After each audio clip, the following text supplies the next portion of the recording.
Good morning, everyone. Thank you for joining us for this Facebook Live. It is Wednesday. It is March 27th. Finally, we're on the backside of this storm. Finally. We'll talk about that here in just a second. But first, a reminder, you can find us live here on Facebook every morning. We go live about 8 o'clock, Monday through Friday. Join us. We'd love to have you with us. Also, you can find it on your Facebook feed throughout the day. You can watch it later when it's convenient for you. Also, look for us on the Inform YouTube channel and your favorite podcast platforms, because we do make this into a podcast. Just go to inform.com/podcasts and look for the Inform Minute. Okay, finally, things are starting to slowly wrap up with this winter storm. We're still kind of feeling all the effects though this morning. Gosh, she's a slow mover. It just is taking its time letting go of one thing at a time. Yeah. Still got a little bit of light snow overnight in Fargo. There was a little dusting out in the parking lot. Some of the people that get here before us, I was like, their cars have some snow on it, which then gave me a time frame of when it happened. Sometime around midnight, 1 o'clock this morning, got a little bit of light snow in Fargo. So we're finally done with the snow. That's moving off to the east. It still looks like it's lightly snowing Detroit Lake, Swadina, Park Rapids, up toward Bemidji, Lake of the Woods. There's a winter weather advisory up in that direction, the far northeast, until 10 o'clock this morning. So still a little bit of light snow for some of us. Not too much more for accumulation to go, though. Maybe an inch in some of those spots. You will stay cloudier in Minnesota today. Meanwhile, we're seeing the sun here in Fargo. My tower cam looks sunny for the first time this week. It's about time, son. Yes. And then across North Dakota, there is sunshine today. So it just depends on where you are for what you're dealing with. The closer you are to that low, which is moving to the east, you're still going to have some of those effects for today. Sure. Everyone feeling the breeze. Now, it's better than where it was. We'll gust close to 30 today instead of gusting near 40 to 45. We'll take what we can get. Yes. I think you'll still notice that wind, especially because it's chilly, so it kind of, makes it feel colder, has that extra little bite to it.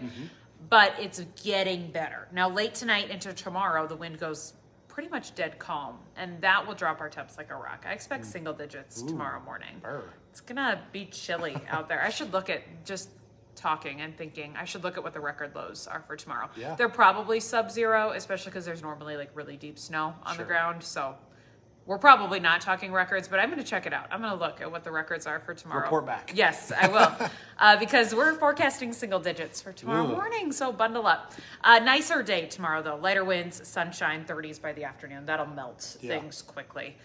We do have that March sun angle on our side to kind of chip away at any of the snow or ice that's on the roads. That's nice, too. We looked at the DOT maps this morning, and things were a lot better. That doesn't mean they're completely good, but trending in the right direction for sure. Your main roads, your interstates really improved yesterday with even just a couple peaks of sun. So total sun today, tomorrow will do a number. Cool. Okay, let's see. Then that takes us to Good Friday for Easter weekend. There's this little wave of energy moving through Thursday night into Friday. Could have some rain showers, maybe mixing in with some wet, sloppy snow.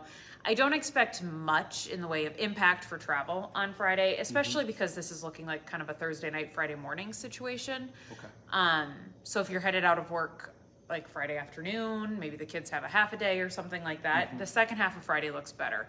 I'm calling them like travel inconveniences right now, just something to keep an eye on, but I don't have organized precip in the forecast. Then a break on Saturday, a little bit breezy, temps in the 30s through the weekend.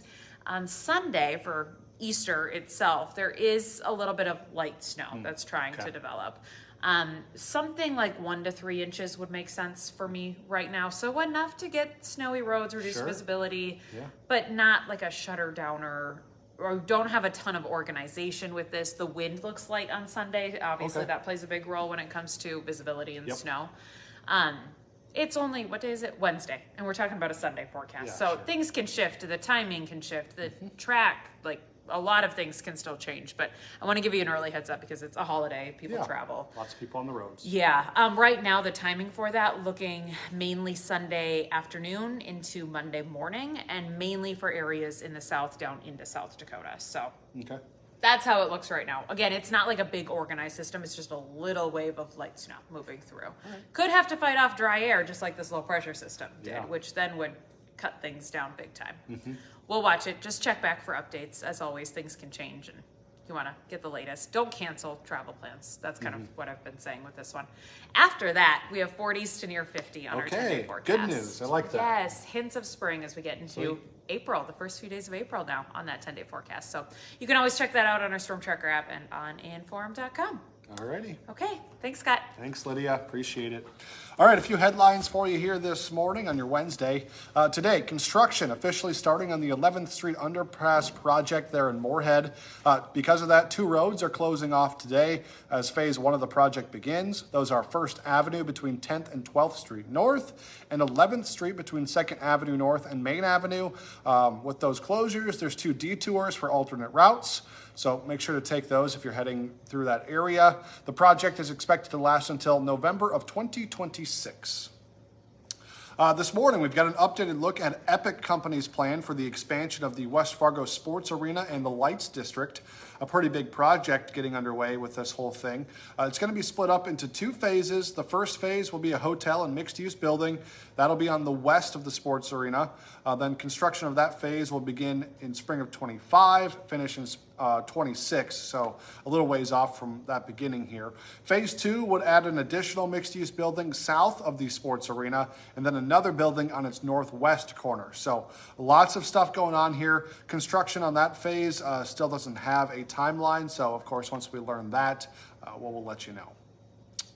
A sad story here today. A well-known coach and teacher is going to be laid to rest. A funeral service for Stephen Timmer will be held at Trinity Lutheran Church in Moorhead. The funeral starts at 2 o'clock this afternoon. Visitation is at 1 o'clock. Timmer coached baseball in the area for more than 40 years. He tragically passed away in a house fire in Moorhead about 2 weeks ago. This morning, the Coast Guard has switched from a search and rescue mission to a recovery effort for 6 people now presumed dead after a bridge collapse in Baltimore. The Francis Scott Key Bridge went down yesterday morning. 8 people from a construction crew went down with it. 2 of them were found. One's injured. You remember that big truck, or big, not truck, but the big ship, cargo ship, smashed into one of the support pillars, knocking down the portion of the bridge. A crazy video of when it happened. Right now, we know that the National Transportation Safety Board is still investigating that crash and trying to get answers, but all signs indicate that the ship lost power and then kind of coasted into the bridge, which caused it to fall, killing those 6 people. So, of course, we'll keep you updated on that story as it's going to be a big one going forward, not just with the initial accident, but all the shipping and commuting that's happening in that area of Baltimore for global trade routes and people living there and that whole thing.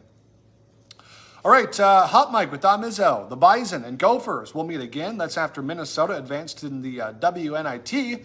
A look ahead to the showdown on Friday. Plus, Mankato is the capital of Minnesota hoops.